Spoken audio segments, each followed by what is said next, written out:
नमस्कार खबर टुडे को स्वागत करुछि मु रुद्र। पलम पुलिस तरफ दुई चकिया जानवाहन जांच कड़ाकड़ी। वर्तमान सारा विश्व कोरोना भाइरस को नहीं आतंक खेलाउथुला बेले यार मुकाबिला पाई बेल थाउ बंध बांधिला भले भारतर प्रधानमंत्री श्री नरेंद्र मोदी सारा देश को लॉकडाउन घोषणा करिसंती। एहाको दृष्टि रखी ओडिशार मुख्यमंत्री श्री नवीन पट्टनायक एहाको समर्थन जणाई प्रथमे कार्यकारी कले। फल आवश्यक सामग्री दुकान छड़ा समस्त दुकान बजार ट्रेन उड़ाजहाज bus car motorcycle scooter school college समस्त सरकारी और बेसरकारी ऑफिस बंद रही बेले केतेक नियम उल्लंघन करी कारी माने जबरदस्त बिना कारण रे मोटरसाइकेल चलाचल करुछंती।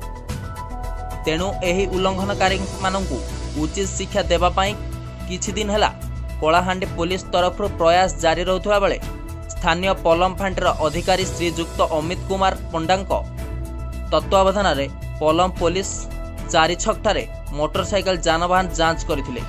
अंचलर 21 जन नियम उल्लंघनकारी मानंकु पुलिस काबू करथिबा देखिबाकू मिलिछि। एही नियम उल्लंघनकारी माने बिना कारण रे मोटरसाइकेल आसीथिले।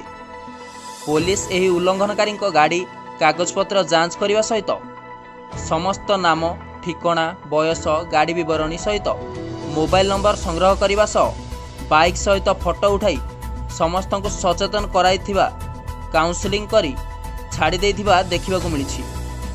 कलाहांडी जिला निल्ला ब्लॉक रु धनुर्जय साहू रिपोर्ट खबर टुडे।